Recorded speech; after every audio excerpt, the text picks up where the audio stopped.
70 mile দূর। তা আমরা এখান থেকে 1 মাইল দেখতে পাই না, আর সেখানে সঞ্জয় অন্ধ রাজা ধৃতরাষ্ট্রকে ওই কুরুক্ষেত্রের যুদ্ধের পুঙ্খানুপুঙ্খ বর্ণনা কিভাবে দিল, কিভাবে? আমি বললাম হ্যাঁ সেটা তো সত্যি কথা। তাহলে চিন্তা করে দেখো, অন্ধ রাজা ধৃতরাষ্ট্রের কাছে বসে 70 মাইল দূরের দৃশ্য দেখছে, আর অন্ধ রাজা ধৃতরাষ্ট্রকে পুঙ্খানুপুঙ্খ ভাবে বর্ণনা করছে। দেখো বাবা, আমার গুরুদেব বলছেন দেখো তখনকার দিনেও বিজ্ঞান ছিল, তাহলে 1 মাইল দেখতে পাই না, সেখানে 70 মাইল দূরের দৃশ্য দেখলো সঞ্জয় আর রাজাকে শোনালো। বাবা, তখনকার দিনে টেলিভিশন ছিল না, মানে কৃষ্ণদ্বৈপায়ন বেদব্যাস মুনি সঞ্জয়কে বললেন, সঞ্জয় আমি তোমার জ্ঞানরূপ টেলিভিশন দান করলাম, এই জ্ঞানরূপ টেলিভিশনের দ্বারা 70 মাইল কেন 70,000 মাইল দূরের দৃশ্য তুমি অবলোকন করবে, দেখবে, আর অন্ধ রাজা ধৃতরাষ্ট্রকে পুঙ্খানুপুঙ্খ বা সবাইকে পুঙ্খানুপুঙ্খ ভাবে বর্ণনা করবে। দেখুন তখনকার দিনে টেলিভিশন ছিল কিনা, আরো প্রমাণ দেখুন। আমাদের এই কলিযুগে জয়দেব গোস্বামী, প্রমাণগুলো দিচ্ছি মা শুনে নিন। আপনারা জয়দেবের মেলায় যান কেঁদুলিতে, বীরভূম জেলার কেঁদুলি, ওখান থেকে বৃন্দাবন হলো 7,000 মাইল দূর। গীত গোবিন্দ গ্রন্থ দেখবেন জয়দেবের রচিত। তাহলে ওই যে অজয় নদ, এখনো নদটা বয়ে চলেছে, অজয় নদের কূলে বসে জয়দেব বৃন্দাবনের দৃশ্য দেখছে, আর এক একটা করে লিখছে কি, কিসের দ্বারা? গীত গোবিন্দ গ্রন্থ যে লিখেছেন জয়দেব গোস্বামী, কিসের দ্বারা? না গুরুদত্তা জ্ঞান নেত্র, অর্থাৎ গুরুদত্তা টেলিভিশন পেয়ে সেই 7,000 মাইল 70,000 মাইল দূরের দৃশ্য দেখলো, আর এক একটা করে লিখে গেল। তাহলে তখনকার দিনে টেলিভিশন ছিল কিনা দেখুন। আরো প্রমাণ দেখুন, আরো প্রমাণ কি না, আপনারা অনেক হয়তো গেছেন মুর্শিদাবাদের ভগবান গোলা, আমাদের দিকে কীর্তন আছে, এই দোলের পরে বেরিয়ে যাব। তা ভগবান গোলায় গোবিন্দ দাসের বাড়ি, রামচন্দ্র আর গোবিন্দ এদের বাড়ি, রামচন্দ্র কবিরাজ। এখন গোবিন্দ, ওই রামচন্দ্র কবিরাজ গোবিন্দ দাসের ভাই, যার গুরুদেবের নাম হলো শ্রীনিবাস আচার্য, একদিন ওই গোবিন্দের ধ্যান করছিল রামচন্দ্র কবিরাজ, আর অবিরাম গৌর গুণকীর্তন গান করছে। গৌরী গৌর গৌরী গৌর গৌর গৌর গৌরী হে গৌর গৌর গৌর গৌর গৌর গৌর গৌর হে গৌর গৌর গৌর গৌর গৌর গৌর হে গৌর গৌর গৌর গৌর গৌর হে। আমি গৌর চরণ সারি করেছি, আমি গৌর চরণ পাবো ভাই, গৌর চরণ সার করেছি, আমি গৌর চরণ পাবো ভাই। ওরে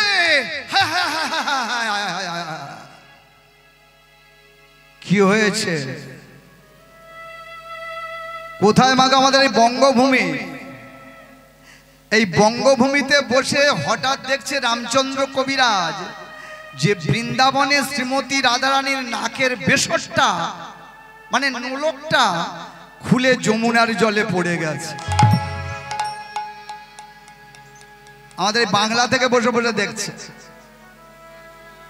হ্যাঁ, যেই খুলে পড়ে গেছে সখীরা খুঁজছে, ললিতা খুঁজছে, বিশাখা খুঁজছে, চিত্রা, চম্পক, লতিকা খুঁজছে, কিন্তু কেউ খুঁজে পেল না। রামচন্দ্র কবিরাজ করলেন কি মা, শ্রীনিবাস আচার্যের শিষ্য। ওই দেহ আমাদের এই বঙ্গভূমির মাটিতে বসে দেহ থেকে প্রাণটা বেরিয়ে গেল, ঘরের মধ্যে শুধু দেহটা পড়ে আছে। সখীর বেশ ধারণ করে যমুনার কূলে গিয়ে সেই নাকের বেসরটা খুঁজে ললিতার হাতে দিয়েছিল। আমার গুরুদেব বললেন, কিরে বাবা বুঝতে পারলি তো কোথায় বৃন্দাবন, আসতে ভাই, আর কোথায় আমাদের এই বঙ্গভূমি? তাহলে এখান থেকে যে হাজার হাজার মাইল দূরের দৃশ্য দেখলো কিসের দ্বারা? টিভির দ্বারা, টেলিভিশনের দ্বারা। তাহলে বাবা তখনকার দিনে ছিল কিনা দেখো। তবে তখনকার দিনের মানুষের এত শক্তি ভক্তি ছিল না, ভক্তি ছিল, এখনকার দিনের মানুষের নেই। তাই শক্তি ভক্তির বলে ওরা জ্ঞান রূপ টেলিভিশন ওরা পেয়ে গেছে। হ্যাঁ, আমি মাথা নিচু করে বললাম ঠিক আছে ঠিক আছে ঠিক আছে, ওরা তো বেশ উত্তর দিলেন। তাহলে তখনকার দিনে টিভি ছিল, তাই তো? হ্যাঁ। তাহলে আর একটা প্রশ্ন করি, কি না তখনকার দিনে গুরুদেব ওই মোবাইল ছিল? মোবাইল এখন যেমন এই তখন বললাম না মোবাইলের কথা, মোবাইল ছিল। গুরুদেব বললেন, বাবা আমি আবার বলছি, তখনকার দিনে যা ছিল এখনো আছে, এখনকার দিনে যা আছে তখনকার দিনেও তাও ছিল। আপনি বলছেন কি মোবাইল ছিল? বলে হ্যাঁ ছিল। প্রমাণ দিন, প্রমাণ দেখবে।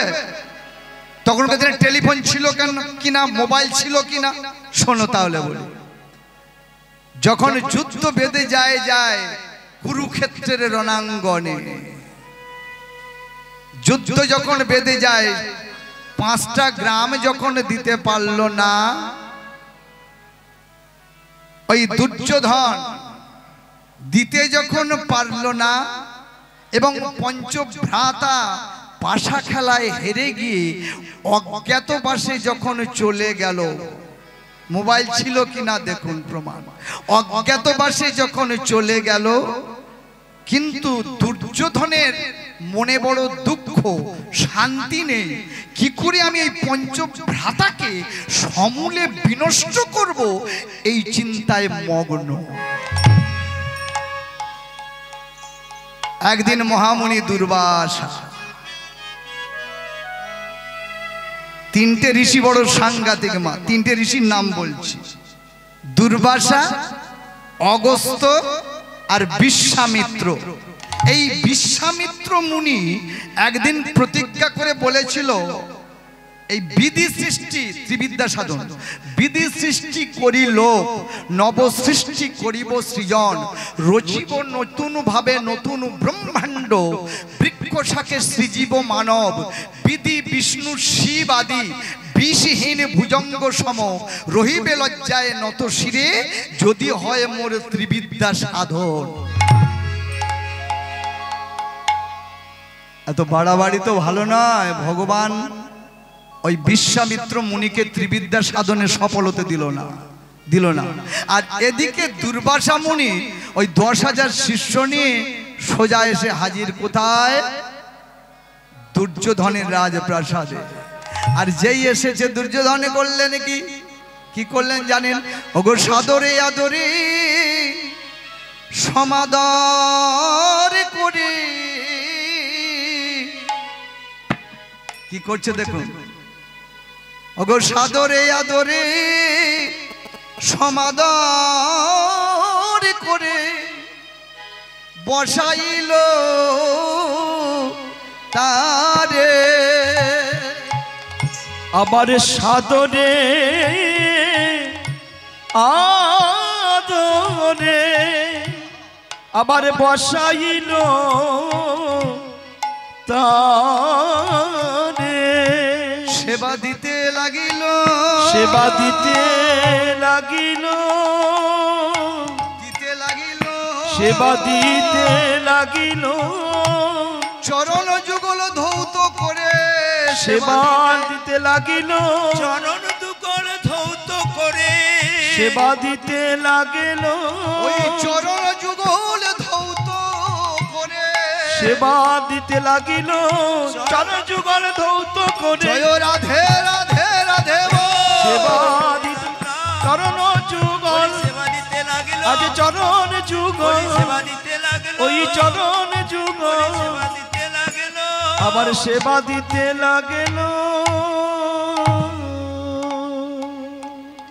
মহামানী দুর্যোধন বললেন, হে ঋষিবর, হে ঋষিবর, আপনার কাছে আমার নিবেদন। বলো দুর্যোধন, কিছু বলবে আমায়? হ্যাঁ, আমার বাড়িতে তো সেবা গ্রহণ করলেন রাজপ্রাসাদে, কিন্তু বড় আশা, আমার আশাটাকে পূরণ করবেন কিনা বলুন। দুর্যোধন, পঞ্চভ্রাতাকে সরিয়ে দিও, তোমার মনে শান্তি নেই, আমি বুঝতে পেরেছি। আমি দুর্বাসা মুনি, তাই এই যে 10,000 শিষ্য নিয়ে আমি তোমার বাড়িতে সেবা গ্রহণ করলাম, তোমাকে তো একটা আশীর্বাদ করতে হবে। তা বলো, আশীর্বাদ করে বলছি, তোমার মনের যা অভিলাষ আমি তা পূরণ করব। হাতে জোড়ো করে দুর্যোধন বললেন, হে ঋষিবর, আমার মনের অভিলাষটা কি জানেন? কি? আমার মনের অভিলাষ হলো গভীর রাত্রে আপনি ওই কাম্য বনে যাবেন, আর কাম্য বনে গিয়ে ওই ধর্মপুত্র যুধিষ্ঠির পঞ্চভ্রাতার কাছে আপনি সেবার ব্যবস্থা করার জন্য বলবেন। যাজ্ঞসেনীর কাছে সেবার ব্যবস্থার কথা বলবেন, পাঞ্চালীর কাছে সেবার ব্যবস্থার কথা বলবেন। আর মনে মনে দুর্যোধন জানে যে এই পাঞ্চালী, এই যাজ্ঞসেনী সূর্যদত্তা হাড়ি পেয়ে এর বড় অহংকার, কিন্তু এই অহংকারটাকে আমাকে চূর্ণ করতে হবে। রাত্রি অধিক হয়ে গেলে সূর্যদত্ত হাড়ি থেকে আর অন্ন পাবে না। তাহলে আমি দুর্বাসা মুনিকে ডেকে বলছি, হে ঋষিবর, আপনি একটা কাজ করুন, ঠিক ঠিক ঠিক গভীর রাত্রে আপনি ওই কাম্য বনে যাবেন, আর পঞ্চভ্রাতার কাছে আপনি সেবার কথা বলবেন। দুর্বাসা মুনি বললেন, দুর্যোধন, তোমার মনের যখন এমন বাসনা আমি পূরণ করব, তাহলে আমি আসি। আসুন ঋষিবর। একেবারে ওই দুর্যোধন ঋষিকে প্রণাম করলেন, আর 10,000 শিষ্য নিয়ে ওই মহামুনি দুর্বাসা ঠিক রাত্রি দ্বিতীয় প্রহরে কাম্য বনে গিয়ে হাজির।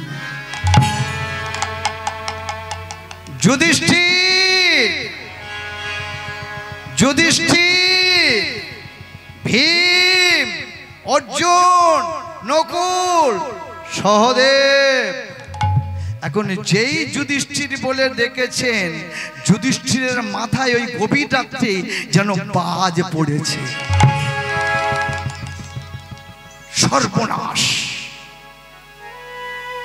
10,000 শিষ্য সঙ্গে মহামুনি দুর্বাসা, যার মুখ দিয়ে বের হয় দুর্ভাষা,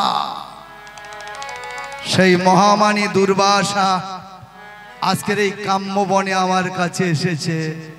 কি করব এই গভীর রাত্রে? আসুন আসুন আসুন, সুস্বাগতম সুস্বাগতম সুস্বাগতম।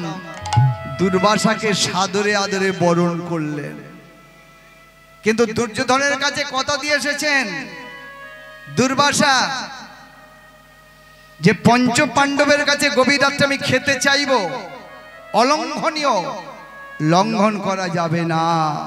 তাই ওই ধর্মপুত্র যুধিষ্ঠিরের কাছে মহামানী দুর্বাসা বললেন, যুধিষ্ঠির, বলুন ঋষিবর, আমি তোমাকে একটা কথা বলবো, বলুন।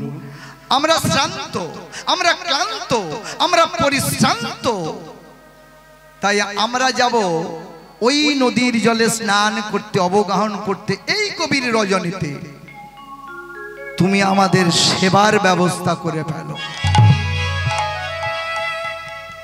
বিপদকারে বলে দেখুন, সেবার ব্যবস্থা করে ফেলো। মহামানী দুর্বাসা, মহা তেজস্বালী দুর্বাসা যখনই চলে গেলেন 10,000 শিষ্যগণকে নিয়ে স্নান করতে, এই সুযোগে ধর্মপুত্র যুধিষ্ঠির পঞ্চভ্রাতাকে ডেকে বলছেন, ওরে নকুল, ওরে সহদেব, ওরে বৃকোদর, ওরে ধনঞ্জয়, মনে হয় পাণ্ডু বংশ এবার ধ্বংস হয়ে যাবে। পাঞ্চালীকে ডাকো, যাজ্ঞসেনীকে ডাকো, দ্রৌপদীকে ডাকো। দ্রৌপদী, ও দ্রৌপদী, হাত জোড়ো করে মাথায় অবগুণ্ঠনটা দিয়ে দ্রৌপদী বেরিয়ে এলেন। পঞ্চস্বামীর দিকে অবলোকন করে বললেন, কিছু বলবেন? আমাকে কিছু বলবেন? হ্যাঁ দ্রৌপদী, আমি জিজ্ঞাসা করছি, আমি ধর্মপুত্র যুধিষ্ঠির, তোমার কি সেবা হয়ে গেছে?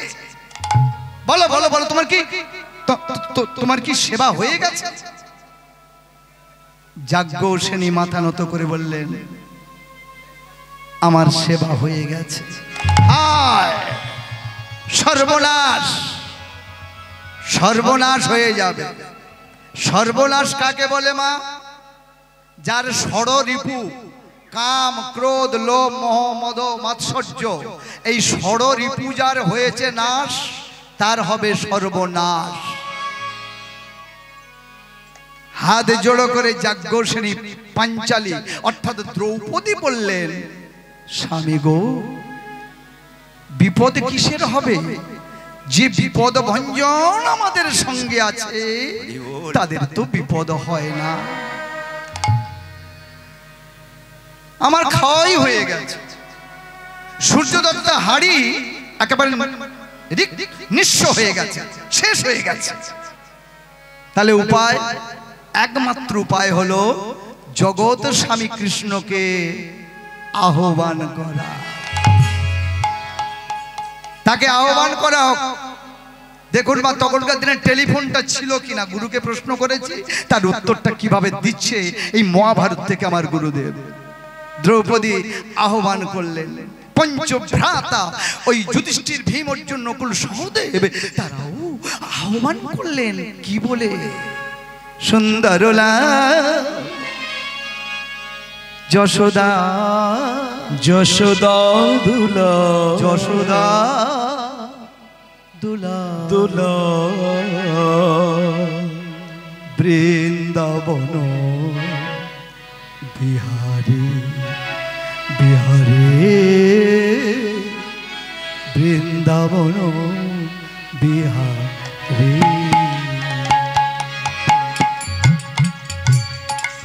সুন্দরলা যশোদা দুলা, বৃন্দাবন বিহারী,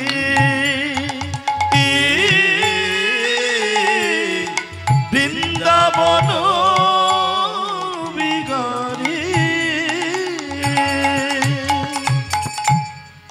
ভক্ত ডাকিলে রহিতে পারো না, ভক্ত ডাকিলে রহিতে পারো না, ইহাই তো বেদেতে বলে বৃন্দাবন বিহারী, বৃন্দাবন বিহারী। একবার আসিয়া দেখা দাও হরি, তুমি একবার আসিয়া ওগে দয়া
রাখি হো ভক্তেরি মা রাখি গো ভক্তেরি মা বৃন্দাবন বিহারী বৃন্দাবন বিহারী হরি বল হরি বল বল হরি বল পাঁচ ভাই আছে হরি বল হরি বল হরি বল হরি বল হরি বল হরি বল হরি বল নিতাই গৌর হরি হরি বল। হরি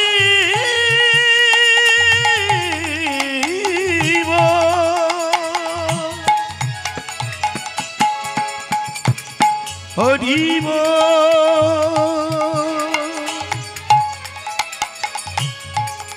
হরি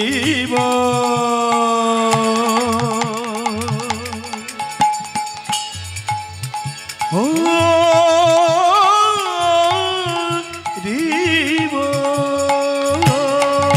হরি বল হরি বল হরি বল হরি বল হরি বল হরি বল হরি বল নিতাই গৌর হরি হরি বল হরি বল হরি বল হরি বল হরি বল হরি বল হরি বল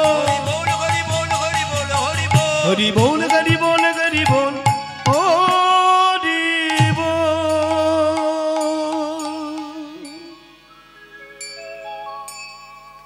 কৃষ্ণচন্দ্র আছেন দ্বারকায়,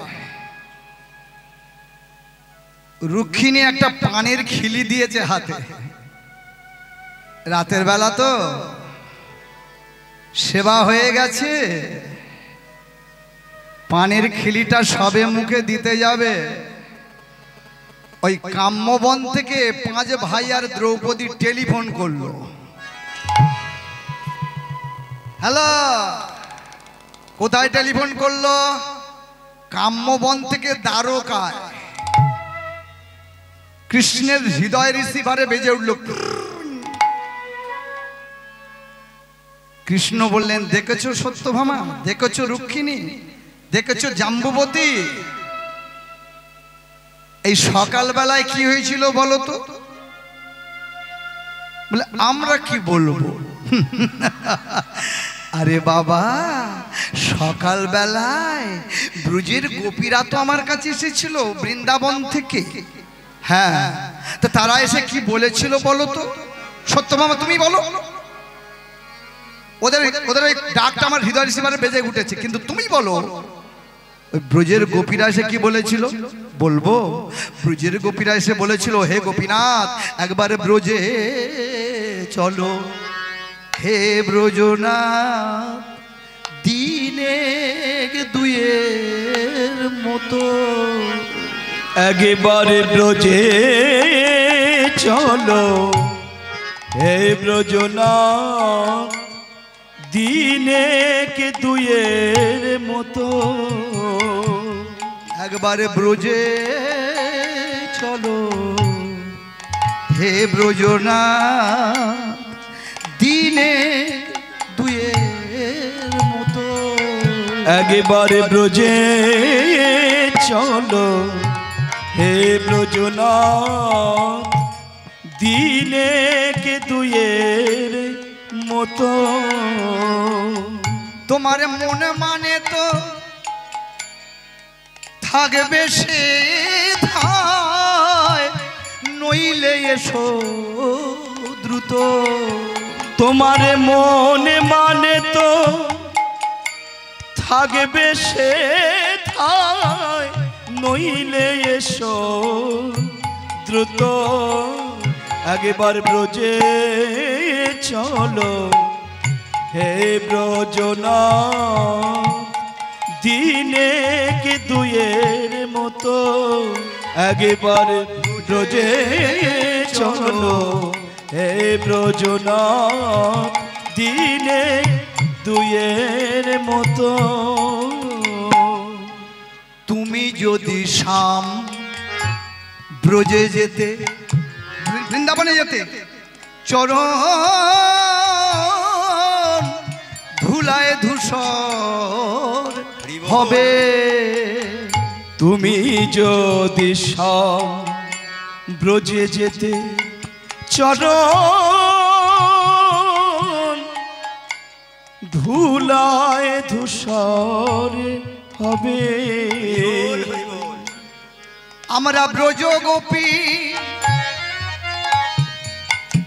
বাকাশা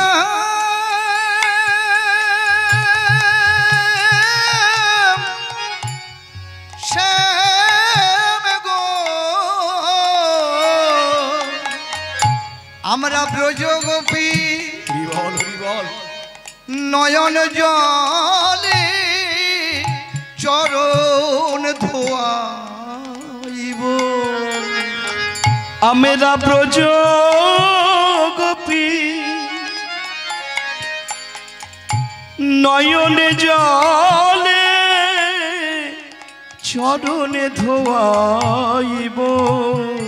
একবার ব্রজে চলো হে ব্রজনা, দিনে কে দুয়ের মতো। একবার ব্রজে চলো হে ব্রজনা, দিনে দুয়ের মতো। তুমি যদি শাম ব্রজে যেতে যমুনা কেমনে পার হবে। তুমি যদি ব্রজে যেতে কেমনে যমুনা পার হবে। আমরা ব্রজ গোপী বাকাশা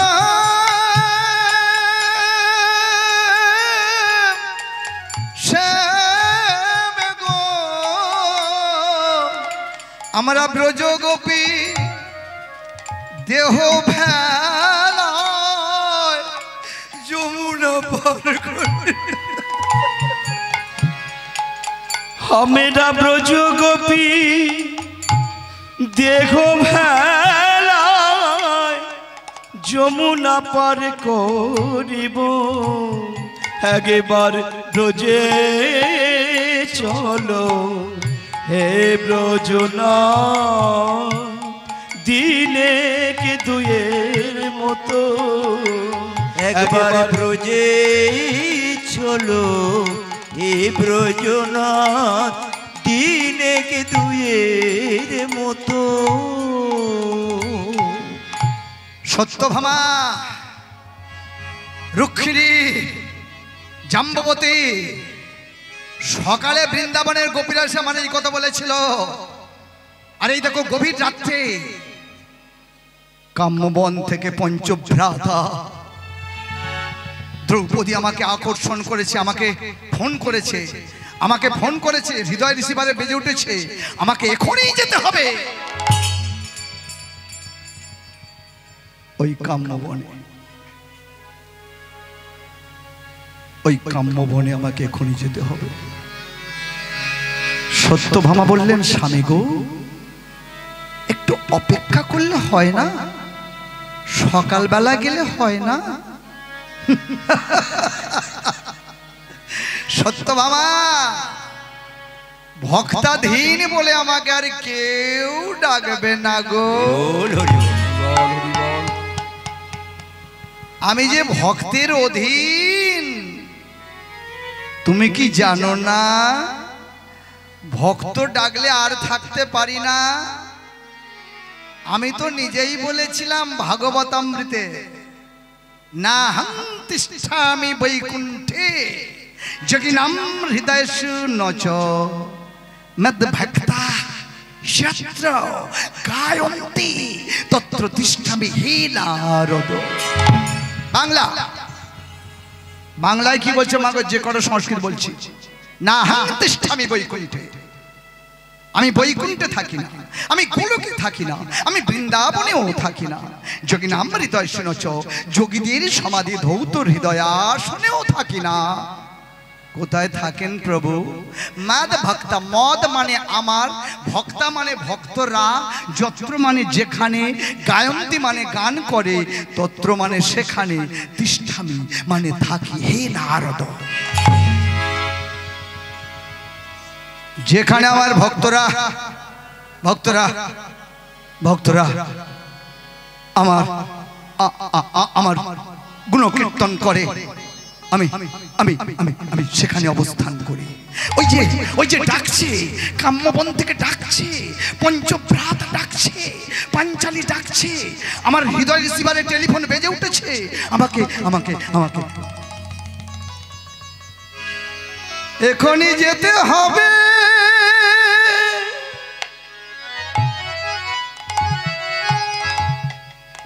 শোনো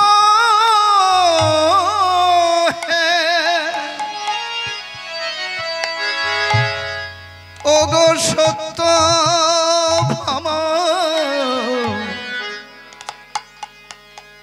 ওই কাম্যবনে তুমি আমায় বিদায় বিদায় দাও হে।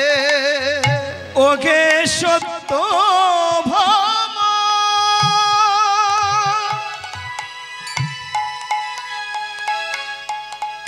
তুমি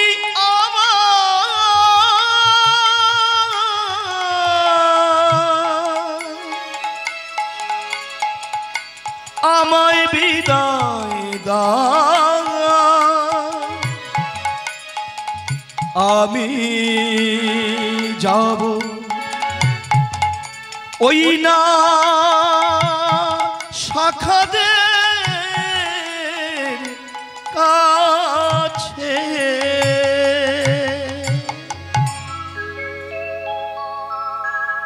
বিদায় বিদায় বিদায় সত্যভামা, রুক্মিণী জাম্বতী। এবার ভগবান ফোন করলেন, কাকে ফোন করলেন মা? ওই রাতের বেলায় শ্বেতদ্বীপ। শ্বেতদ্বীপে কে আছে বাবা? গরুর পাখি। একটা অজগর সবে গিলছে। শ্বেতদ্বীপে গরুর পাখি একটা অজগর সাপকে সবে গিলবে, মানে উদর পূরণ করবে। এমন সময় দ্বারকা থেকে ফোন করলেন, হ্যালো মোবাইল, হ্যালো গরুর। গরুরের হৃদয় রিসিভারে বেজে উঠল, কে যেন ফোন করলো। ও দ্বারকা থেকে আমার গোপীনাথ, আমার কৃষ্ণচন্দ্র আমাকে আমাকে ফোন করেছে। তাহলে কি করব? আমি তো গরুর, ওই অজগর সাপটাকে উগরে দিল, উগরে তুলে দিয়েই গরুর পাখি সোজা পাখা বিস্তার করে ওই দ্বারকায় এসে উপনীত। মাধব, আমি শ্বেতদ্বীপ থেকে এসে গেছি চরণাশ্রিত হয়ে আপনার। বলো মাধব। গরুর গরুর তুমি দেরি করো না, তুমি এক কাজ করো, তাড়াতাড়ি আমাকে এখন এই রাত্রিবেলায় ওই ওই ওই ওই ওই কাম্যবনে নিয়ে চলো, পঞ্চভ্রাতার কাছে, পঞ্চ ভাইয়ের কাছে, আর পাঞ্চালী যাজ্ঞসেনী দ্রৌপদীর কাছে। ওরা বিপদে পড়েছে, আমি বিপদ ভঞ্জন, ওদের বিপদ থেকে আমি রক্ষা করব।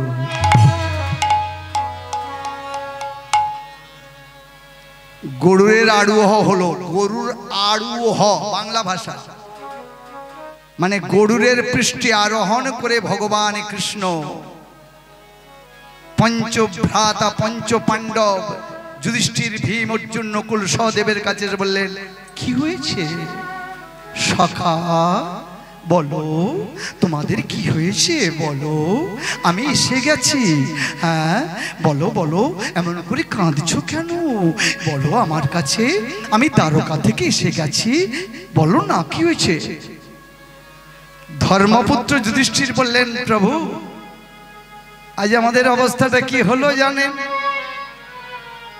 ওগো মরণ শরীরে পরানো পাওলো, আহা ওগো মরণ শরীরে পরাণ পাওলো ওই ছন সবহু মেলি। আমার মরণ শলিলে পরাণ পাল ওই ছন সবহু ভেল। আবার বন দাবানলে পড়িয়া যেমন, আবার বন দাবানলে পড়িয়া যেমন অমিয় সাগরে কেলি। আবার অমিয় সাগরে কেলি। ওই বন দাবানলে পড়িয়া যেমন বন দাবানলে পড়িয়া যেমন অমিয় সাগরে কেলি। অমিয় সাগরে কেলি। চেয়ে রইল আবার চেয়ে রইল চরণ পানে গোপীনাথে। চেয়ে রইল ওই চরণ পানে গোপীনাথে। আবার চেয়ে রইল ধর্মপুত্র যুধিষ্ঠির। চেয়ে রইল ওই ধর্মপুত্র যুধিষ্ঠির। চেয়ে রইল। কি দেখছো যুধিষ্ঠির? বলো তুমি কি দেখছো? গোপীনাথ, তোমার চরণে আমি 19টা চিহ্ন দেখতে পেলাম। আস্তে, আমার চরণে 19টা চিহ্ন তুমি দেখতে পেলে? তাহলে বলো ধর্মপুত্র যুধিষ্ঠির, আমার রাধারানীর চরণেও কটা চিহ্ন? আমি সব জানি, রাধারানীর চরণে 19টা চিহ্ন। তোমরা বিপদে পড়েছ আর চিহ্ন নিয়ে আমাদের এই ঘাটাঘাটি চলছে। তা দেখি তুমি কত জ্ঞানবান যুধিষ্ঠির। রাধারানীর চরণে যে 19টা চিহ্ন, নাম বলতে পারবে? আমার চরণে যে 19টা চিহ্ন দেখেছো, নাম বলতে পারবে? গোপীনাথ, তুমি শুনতে চাও? আমরা মরণ শরীরে পরানো পাল ওই ছন সবহু বেলি। আমরা মরে যাব, তবু গোবিন্দ যখন এসেছেন আমাদের আর কোনো বিপদ নেই। তাহলে বিপদ ভঞ্জনের কাছে বিপদ ভঞ্জনের একটু গুণকীর্তন গাই। ও গোপীনাথ, তোমার রাধারানীর চরণে 19টা চিহ্ন কি কি জানো? আমি বলছি, আপনারা লক্ষ্য করবেন আমার দিকে, মিলে নেবেন। বাম চরণে আছে 11টা চিহ্ন, ডান চরণে আছে 8টা চিহ্ন, 19টা। 11টা চিহ্ন কি কি রাধারানীর চরণে? হাতের দিকে লক্ষ্য করবেন। যৌ, চক্র, ছত্র, কমল। যৌ, চক্র, ছত্র, কমল, অর্ধচন্দ্র, ঊর্ধ্বরেখা, ছত্র, গোকুর, স্বস্তিকা, পুষ্প, পুষ্পলতা। 11টা চিহ্ন রাধারানীর বাম চরণ। ডান চরণে 8টা কি কি? হাতের দিকে লক্ষ্য করবেন। 8টা। শঙ্খ, রথ, গিরি, মিন, বেদি, কুণ্ডল, গদা, পাশ। এবারে যদি বলতে চান, এটা পরবর্তী, আপনারা তো দল আনছেন, আমি তত্ত্বে বেশি, সময় তো আর বেশি নেই। এই 19টা চিহ্নের জন্ম কি করে, বা কৃষ্ণের চরণে 19টা চিহ্ন, নাম পরে বলছি। তবে আমি আপনাদের ঘরের কীর্তনিয়া তো, এরপরে তো বড় বড় কীর্তনিয়া আসবেন, তার চরণে দণ্ডবোধ। একটু প্রশ্ন করবেন, এই রাধারানীর চরণে 19টা চিহ্নের জন্ম কি করে, বলে দিতে পারবে? কারণ এগুলো নিয়ে পড়তে হয়, নাহলে কীর্তনের এত টাকা পাবে কেন? বলুন, জিজ্ঞেস করে নেবেন এই 19টা চিহ্নের জন্ম কি করে, আর নামগুলো জিজ্ঞেস করবেন, বলে দেবেন। বেশিরভাগ কীর্তনিয়া জানে। কৃষ্ণের চরণে কি দেখছেন? 19টা চিহ্ন। কে দেখছে? ধর্মপুত্র যুধিষ্ঠির। কি কি দেখছে? শঙ্খ, চক্র, ধ্বজ। শঙ্খ, চক্র, ধ্বজ, পদ্ম, মিন, বেদি। হাতে লিখে লক্ষ্য করবেন। মিন, বেদি, ধনু, ধনু, আহা, শঙ্খ চক্র ধ্বজ গদা, শঙ্খ চক্র ধ্বজ গদা, পুষ্প মিন বেদী, অর্ধচন্দ্র, ঊর্ধ্বরেখা, ধ্বজ অঙ্কুশ, সমকেন্দ্রিক বৃত্ত, চতুর্ভুজ, অষ্টভুজ, আর একটা হলো জম্বু ফল। এই দেখুন 19। জম্বু ফলটা কে দিয়েছিল? জাম্বুবা। শঙ্খের জন্ম কি করে হয়েছিল অনেকে জানেন। যে কোনো পূজায় শাঁখ বাজানো হয়। শঙ্খের জন্ম পাঞ্চজন্য বলে এক দৈত্য ছিল, তার দেহটাকে ভগবান নিধন করেছিল বলে তার দেহ থেকে ওই শঙ্খের জন্ম। তাই কুরুক্ষেত্রের যুদ্ধে পাঞ্চজন্য শঙ্খ বাজিয়েছিলেন গোবিন্দ। চক্রের জন্ম কি করে এটা জানেন? এটা ভাগবতে আছে। ওই চক্রটাকে না, ওই সূর্যদেবের স্ত্রীর নাম হলো সংজ্ঞা, আর সংজ্ঞার গর্ভে দুটো সন্তান হয়েছিল। কে? যম আর যমরাজা। যমরাজার ওই যমুনা। তা সূর্যের তেজ সহ্য করতে না পেরে, শঙ্কর বলছি মা, একদিন ওই সংজ্ঞা চলে গিয়েছিল বাপের বাড়িতে, বিশ্বকর্মা বাড়িতে। সংজ্ঞার বাবার নাম হলো বিশ্বকর্মা।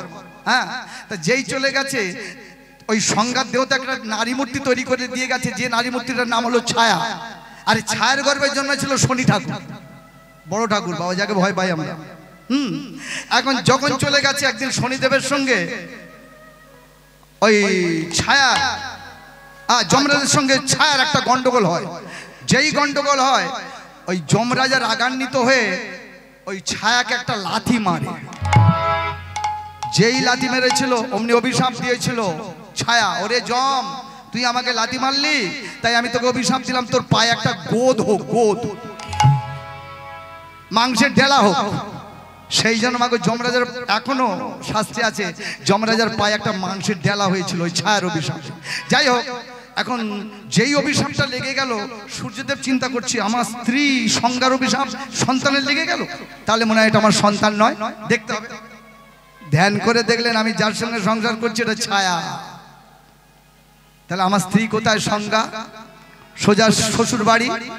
শ্বশুর বাড়িতে যখন গেলেন, বিশ্বকর্মা বললেন, শোনো বাবা সূর্য, তোমার গায়ের তেজ আমার কন্যা সইতে পারছে না, তুমি আমার তরুণের উপরে বসো, আমি তোমাকে একটু ওই শক্তিটা কমিয়ে দেব। তরুণের উপরে বসে যেই শক্তিটা কমিয়ে দিল, দ্বাদশটা টুকরো হলো। ওই জন্য শাস্ত্রে বলে, দ্বাদশ সূর্য যদি আকাশে ওঠে তাহলে পৃথিবী ধ্বংস হয়ে যাবে। আর সূর্যের দেহের যে টুকরো টুকরো কণা পড়েছিল মাটিতে, তার থেকে হয়েছিল চক্র, যে চক্রকে নারায়ণ হাতে নিয়েছিলেন। শঙ্খ চক্র গদা, গদাকার, গদাসুরের থেকে এইরকম এক একটা বলতে গেলে মাগোর সময় চলে যাবে। এই গোখুর কেন নিয়েছিল? গোখুর মানে কেন? কৃষ্ণ পায়ে গোখুর কেন নিয়েছিল এটা অনেকে হয়তো জানেন। যদি না জানেন, আপনারা বনপর্বে, ওই বনপর্বে, মহাভারতের বনপর্বে একটু পেয়ে যাবেন। কি পাবেন না, দেখবেন ওই ঘোড়ার গরু একই জাতি, তাহলে ঘোড়ার খুর কিন্তু দুটো ভাগ নয়, চেলা নয়, কিন্তু গরুর খুর দুটো চেলা কেন? গোখুর একই যখন জাতি, দুজনের খুর তো চেলা হবে কেন, হলো কেন?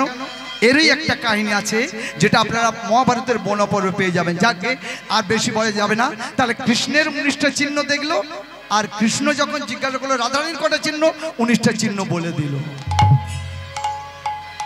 কিন্তু আমার কি করলেন ধর্মপুত্র যুধিষ্ঠির? কৃষ্ণের চরণ এবার প্রণাম করতে লাগলেন। যেই প্রণাম করলেন, কাঁসাটাকে বন্ধ করুন, কাঁসাটা বন্ধ করুন, শাঁখ বাজান, কাঁসাটাকে বন্ধ করে শাঁখ বাজান।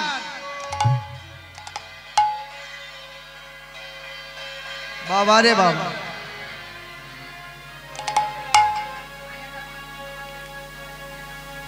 ধর্মপুত্র যুধিষ্ঠির বললেন, হে প্রভু, আমরা বড় বিপদে পড়েছি। কি বিপদ? না, 10,000 শিষ্য নিয়ে মহামুনি দুর্বাসা এসেছেন আমাদের কাছে এই গভীর রাত্রে সেবা পাবে বলে। এখন বলুন আমরা কি করব? আমরা নিরুপায়। ভগবান কৃষ্ণ বললেন 10,000 শিষ্য নিয়ে দুর্বাসা কোথায় গেছে স্নান করতে? ও দ্রৌপদী প্রাণনাথ, তোমার কি সেবা হয়ে গেছে? হ্যাঁ প্রাণনাথ। সূর্যদত্ত হাড়ি কি খালি? হ্যাঁ। আচ্ছা দ্রৌপদী, বলো প্রাণনাথ, খুঁজে দেখো তো কি একটু যদি অন্ন থাকে আমায় হাতে দাও। লজ্জায় পড়ে গেলেন দ্রৌপদী। ও যে আমার এঁটো, আমি যে এঁটো করে ফেলেছি। জয় হোক না কেন, সূর্যদত্ত হাড়ি থেকে যদি একটু এক কণা শাক, এক কণা অন্ন যদি পাও আমায় দাও। দ্রৌপদী বড় লজ্জায় পড়ে গেলেন, কি করা যায়? কিন্তু আমার পঞ্চস্বামীকে বাঁচাতে হবে। তাই কুঁড়ে ঘরের মধ্যে গিয়ে, পাতার কুঁড়ে ঘরের মধ্যে গিয়ে দ্রৌপদী দেখলেন সূর্যদত্তা হাড়িতে এক কণা শাক পড়ে আছে, এক কণা অন্ন পড়ে আছে। কেমন করে আমি গোবিন্দের করে অর্পণ করব? দুঃখিত আমার পাঞ্চালী যজ্ঞশ্রী দ্রৌপদী সেই শাক অন্ন নিয়ে ধীর পদক্ষেপে গোপীনাথের কাছে এসে বলছে, গোপীনাথ, যার মুখে মাতা যশোমতী ক্ষীর স্বর্ণবনী দিতে ভয় পায়, যার মুখে দশভুজা 10 করে নবনী দিতে ভয় পায়, যার মুখে ভক্তরা প্রসাদ দিতে ভয় পায়, সেই গোবিন্দের বদলে আমি আমার এঁটো অন্ন আমি কেমন করে এই শাকান্ন তুলে দেব বলো গোপীনাথ? নয়নের জলে দ্রৌপদী যখন কাঁদছে,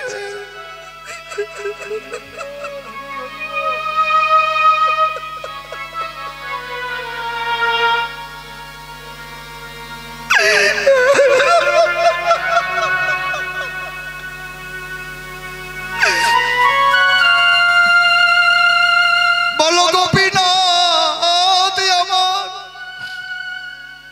আমি কেমন করে তোমার করে তুলে দেব? দ্রৌপদীর নয়নের জলে বক্ষ ভেসে যায়। কাঁদতে কাঁদতে যখন আমার গোবিন্দের করে তুলে দিলেন, আমার গোবিন্দের যেন কতদিন খাওয়া হয় নাই, সেই আর শাক অন্ন নিয়ে নিজের বদনে দিল। বদনে দেওয়ার সঙ্গে সঙ্গে পঞ্চভ্রাতা কাঁদছে, দ্রৌপদীও কাঁদছে, হয় রে আমার গোপীনাথ আমার এঁটো অন্ন সেবা করল।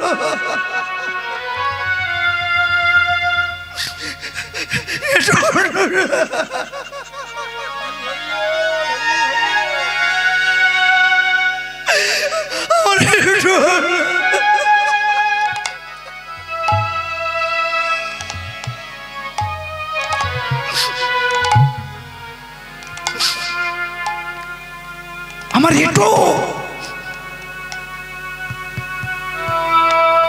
আমার এঁটো অন্ন গোবিন্দ সেবা করল।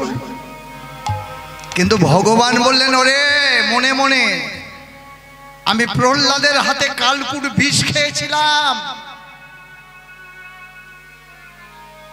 সুদামার হাতে খুদের নাড়ু খেয়েছিলাম, বিদুরের স্ত্রীর হাতে কলার খোসা খেয়েছিলাম, আর এই শাক অন্ন আমি সেবা করলাম। দ্রৌপদী কাঁদছে, তার নয়নে ধারা বিরাম নাই রে। ধরে নয়নে ধারা বিরাম নাই রে তারে নয়ন নয়ন ধারা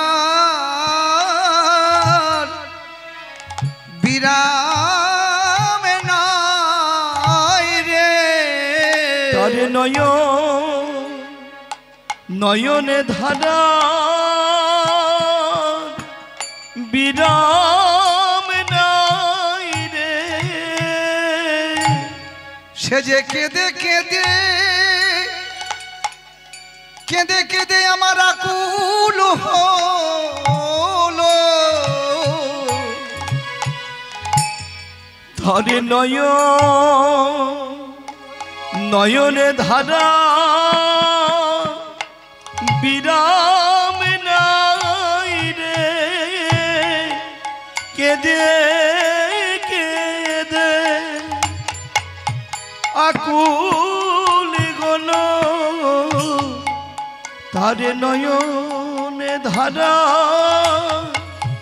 বিরাম নাই রে সেই শাকন্য খেয়ে গোবিন্দ বললেন কি করলেন জানেন?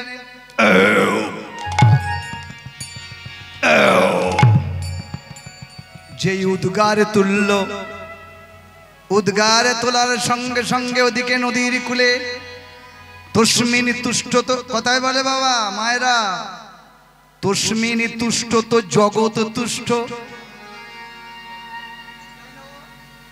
তস্মিন তুষ্ট তো জগৎ তুষ্ট।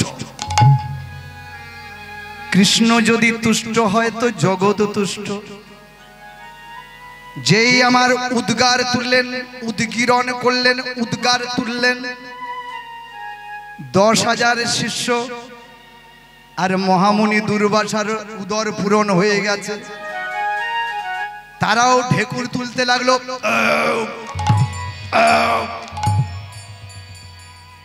যখন এগুলো তুলতে লাগলো, উদ্গীরণ মানে উঠছে, এবার ভগবান কৃষ্ণ বললেন, ওহে বৃকোদর, তুমি একটা কাজ করো, যাও 10,000 শিষ্য আর দুর্বাসা মুনিকে আহ্বান করো, আমি সেবার ব্যবস্থা করে রেখেছি, তুমি আহ্বান করো। যেই বললেন আহ্বান করো, ওই কথা শুনে বৃকোদর মানে ভীমসেন বলছেন, ও প্রভু, হে মাধব, ও গো সখা, আমাদের তো কিছু জোগাড় নেই, তুমি কি করে বলতে পারলে যে সব জোগাড় আছে? কৃষ্ণচন্দ্র বললেন, কোনো চিন্তা নেই। মনে মনে বললেন, বৃকোদর, ভীম, ওরা আর কেউ উঠতে পারবে না, ওরা ওদের এমন করে উদর পূর্ণ হয়েছে, ওরা আর কেউ উঠতে পারবে না, তুমি যাও। এটা মনে মনে, আরে ডেকে নিয়ে এসো, আমি আয়োজন করেছি। বৃকোদর তো বুঝতে পারলেন না ভীমসেন, সোজা গিয়ে, মহামুনি দুর্বাসা, হে দুর্বাসা মুনি, কে? আমি বৃকোদর। কি হয়েছে? আপনারা আসুন, আপনাদের সেবার ব্যবস্থা হয়ে গেছে। মহামুনি দুর্বাসা বললেন, ওহে বৃকোদর, আমরা আর কেউ উঠতে পারছি না, স্নান করে যেই একটু বালুকার উপরে বসেছি, আমাদের পেট ভরে গেছে, এমন ভরা ভরে গেছে যে পেট যেন ফেটে চৌচির হয়ে যাবে, আমরা আর কেউ উঠতে পারবো না। বৃকোদর, ফিরে যাও, আমরা সকাল হলে যাব। বৃকোদর এসে বললেন, হে মাধব, 10,000 শিষ্যগণকে নিয়ে মহামুনি দুর্বাসার আসবেন না। আসবেন না? না। তাহলে ওরা যে সকালে আসবে। দ্রৌপদী বললেন, মাধব, হে মাধব, সকালে যদি ওরা আসে তাহলে আমি কথা দিলাম কি 10,000 শিষ্য কেন, ও যদি 10 লক্ষ হয়, এই সূর্যদত্ত হাড়ি থেকে আমি সবাইকে ভুঞ্জাইতে পারি।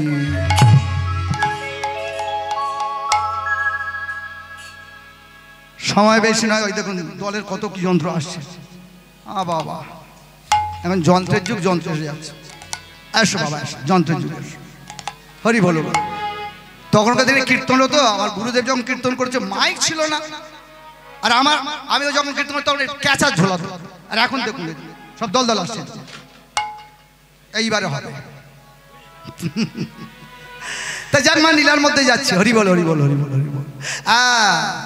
তাহলে এখানেই যে কথাটা বলছিলাম, টেলিফোন নিয়ে বলছিলাম, টেলিফোন। তাহলে ওই কাম্যবন থেকে কোথায় টেলিফোন করলো 5 ভাই? দ্বারকা, কৃষ্ণের কাছে। আর কৃষ্ণ টেলিফোন করলো কোথায়? শ্বেতদ্বীপে। কার কাছে? গরুরের কাছে। আমার গুরুদেব বললেন, বাবা এই তো তোমার টেলিফোন তখনকার দিনে নাকি ছিল না, এই তো মহাভারত থেকে আমি তোমার প্রমাণ দিলাম, আর কি তুমি জিজ্ঞাসা করবে? বলে কি আর জিজ্ঞাসা করব? আমি বলছি গুরুদেব আর একটা প্রশ্ন করি, দল যখন আসবে আর একটা প্রশ্ন করি। কি না, তখনকার দিনে যে এখন যেমন এই রকেট উঠেছে, একেবারে মানে একবার চন্দ্রের কাছে যাচ্ছে, বা এরোপ্লেন উঠেছে, এখন তো শো করে কলকাতা থেকে দিল্লি যেতে 1 ঘন্টা হয়তো সময় নেয় না। তা তখনকার দিনে কি এইরকম যন্ত্র ছিল? আমি গুরুকে প্রশ্ন করলাম, এইরকম এরোপ্লেন ছিল, এইরকম রকেট ছিল? গুরুদেব বললেন, ছিল বাবা, ছিল। সব তুমি মহাভারতে পাবে। হ্যাঁ হ্যাঁ, ভারত পঙ্কজ রবি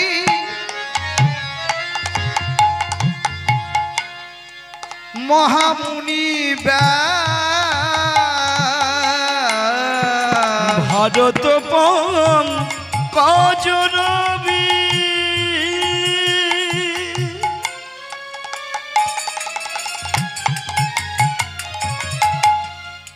মহামুনি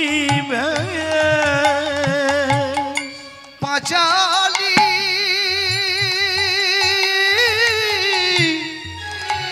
প্রবন্ধে কইল আমার কাশিরামের দাস।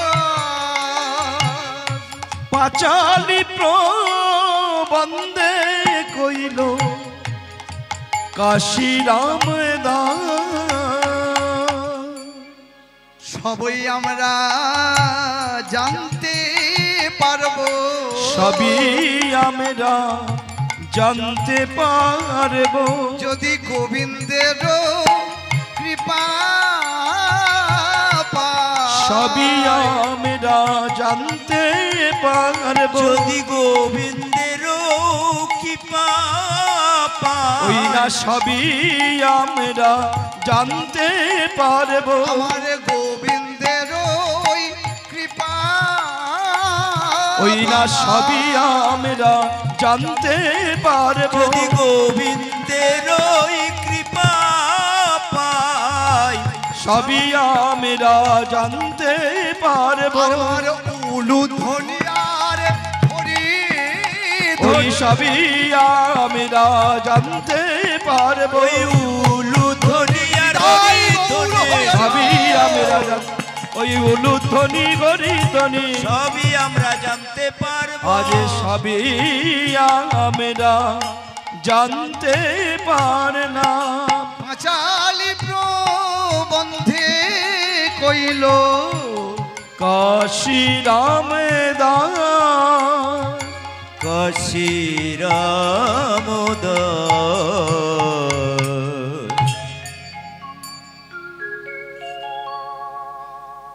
ভারত পঙ্কজ রবি মহামুনি ব্যাস পাঁচালী প্রবন্ধে কইল কাশিরাম দাস।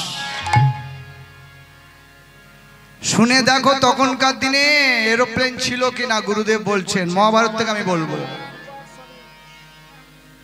বলি শোনো। নিষাদ রাজ্যের রাজা কে ছিল? আস্তে। নিষাদ রাজ্যের রাজা ছিলেন নল রাজা। তখনকার দিনে এরোপ্লেনটা ছিল কিনা দেখুন। বিদর্ভ রাজ্যের রাজা ছিলেন ভীম রাজা। ভীম রাজার মেয়ের নাম হলো দময়ন্তী। নিষাদ রাজ্যের রাজা নলের সঙ্গে হয় শুভ পরিণয়। বিবাহ হওয়ার পরে কিন্তু এই যে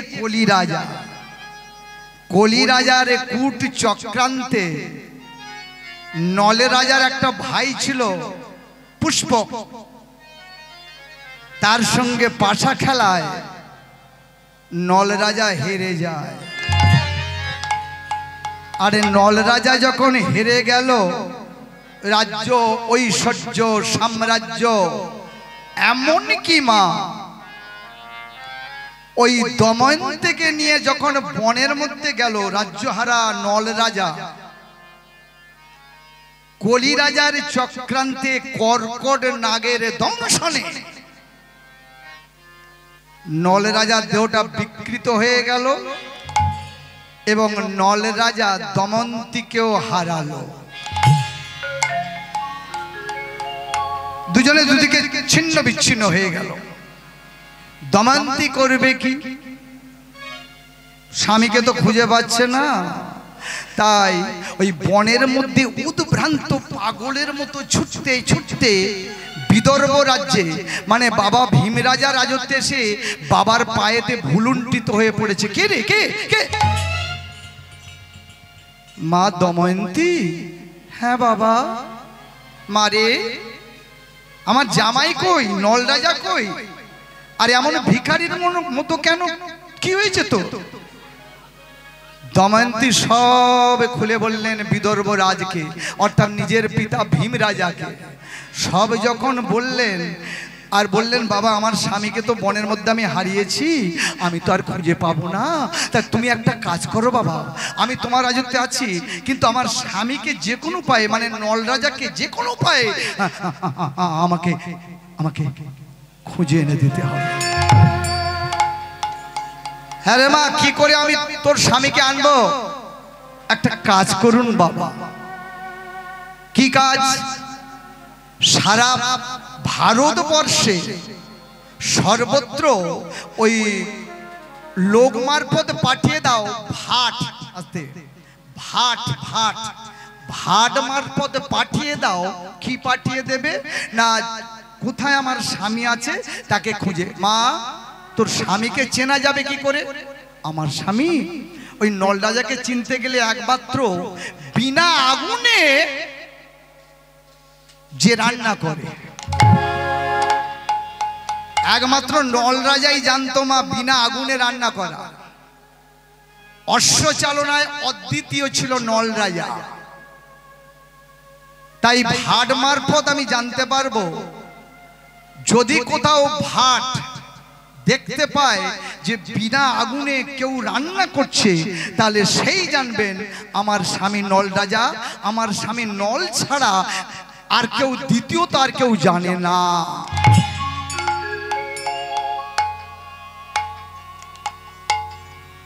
ওই আমার স্বামী দেবতা। ভাটেরা এক একজন করে যাচ্ছে, এক এক রাজত্বে খুঁজছে, কিন্তু কোথাও খুঁজে পাচ্ছে না। এদিকে নল রাজা রাজ্যহারা হয়ে এসে কোথায় উঠল? অযোধ্যায়। মা, অযোধ্যায় তখনকার দিনে রাজা ছিলেন ঋতুপর্ণ রাজা। ঋতুপর্ণ কেন নাম হয়েছিল এটা একটু বলি। মানে এই রাজা যদি একটা গাছের দিকে তাকায়, ওই গাছের কত পাতা আছে ঠিক বলে দেবে এক নিমেষে, তাই তার নাম হয়েছিল ঋতুপর্ণ। পর্ণ মানে পাতা। এখন এই অযোধ্যায় ঋতুপর্ণ রাজার আশ্রয়ে নল এসে উঠলো কোথায়? রাজা ভিখারি হয়ে কোথায় উঠলো না, ওই ঘোড়াশালায়। ছদ্মবেশী নল ঘোড়াশালায় চাকরের বেশ ধরেছে মা, যার নাম হলো বাহুক। বাহুক বাহুক। কিন্তু বাহুক হলে কি হবে? দিবারাত্র ওই ঘোড়াশালায়, অশ্বশালায় অবিরাম ডাকে। কি বলে গায়? অবিরাম ডাকে, অবিরাম গায় কৃষ্ণা কৃষ্ণ বলে মুখে, কৃষ্ণ কৃষ্ণ বলে মুখে, কৃষ্ণা কৃষ্ণ বলে মুখে, কৃষ্ণ কৃষ্ণ বলে মুখে। ভজ রাধা কৃষ্ণ গোপাল কৃষ্ণ কৃষ্ণ কৃষ্ণ বলে মুখে। ভজ রাধা কৃষ্ণ গোপাল কৃষ্ণ কৃষ্ণ কৃষ্ণ বলে মুখে। নামে বুক ভরে যায় অভাব মিটা।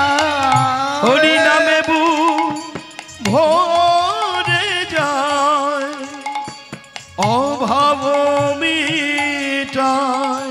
হরি নামে বুক ভরে যায় অভাব মিটা। হরি নামে বুক ভরে যায় অভাব মিটায়। স্বভাবে জাগায় মহা সুখে। তোমরা কৃষ্ণ কৃষ্ণ বলো মুখে। তোমরা কৃষ্ণ কৃষ্ণ বলো মুখে।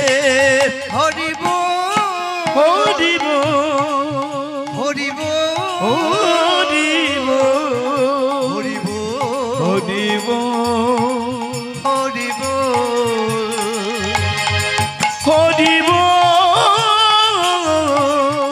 হরিব হরিব হরিব। নিতাই গৌর হরি হরি বল।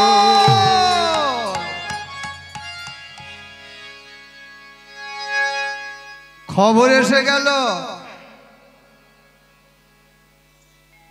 কোথায় খবর এলো মা? ওই ঋতুপর্ণ রাজার বাড়িতে একটা ভাট এসে দাঁড়িয়েছে, ব্রাহ্মণ। যে ব্রাহ্মণটার নাম হলো সুদাস। সুদাস ব্রাহ্মণ দেখলো, আরে অশ্বশালা একজন রান্না করছে না, বিনা আগুনে রান্না করছে। এই নল রাজা। দময়ন্তী মা বলে দিয়েছে আমি দেখে যাই। ভালো করে মাগো নিরীক্ষণ করার পরে ওই ভাট ব্রাহ্মণ আর দাঁড়ালেন না। ও দল তাহলে এই পর্যন্ত থাকবে। দল আসছে যখন তাহলে ক্ষমা করে দেবেন মা। তাহলে দল আসছে, এবার আপনারা শুনুন। তাহলে শেষ করে দিচ্ছে। না না দল ওই দেখো, হ্যাঁ এখানে শেষ করে দিই। না না ও আর হবে না, এসে গেছে। আচ্ছা তাহলে ওই নল রাজা গিয়েছিল আর নল রাজাকে ধরেছিল, আবার নল রাজার ওই নিয়ে চলে গিয়েছিল। তা ওই যে ঋতুপর্ণ রাজা যখন দময়ন্তী স্বয়ম্বর সভায় গিয়েছিল, স্বয়ম্বর সভায় যাওয়ার সময় স্বয়ম্বর সভায় যাওয়ার সময় ওই ঋতুপর্ণ রাজার ওড়নাটা খসে গিয়েছিল। তা অশ্ববলগা ধরেছিলেন নকল নল রাজা। তা ওড়নাটা যেই পড়ে গেছে তখন ঋতুপর্ণ রাজা বলেছিল নল। ঋতুপর্ণ রাজা বলেছিল, ওরে বাহু রথ দাঁড় করাও। বলে রথ দাঁড় করাবো কি? যেই বলেছেন আপনার ওড়না খসে গেছে, অমনি 5 যোজনের পথ অতিক্রম হয়।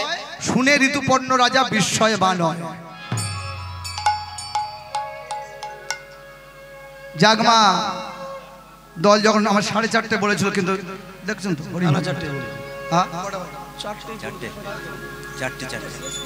যাই হোক, আপনারা এবার বড় বড় দলের কীর্তন শুনুন। আমার তাকে ক্ষমা করে দিন, আমি আর পাড়াটা শেষ করতে পারলাম না। 4:30 মধ্যে শেষ হয়ে যেত। যাই হোক এই পর্যন্ত রইল। তাহলে এখানে আর ওদিকে সে লীলাটাও পড়ে রইল। হরিবল ক্ষমা করে দেবেন। জয়ন্তাই জয়ন্তাই জয়ন্তাই। মন্দিরের দরজা কেন ঘুরে যেত, এগুলোও অসম্পূর্ণ রইল। এবার এখান থেকে আমি আপনাদের চরণ ধুলি পাওয়ার জন্য রঘুনাথপুরেও কীর্তন আছে, আপনাদের মতো ভক্তের চরণ ধুলি পাবো। জয় নিতাই।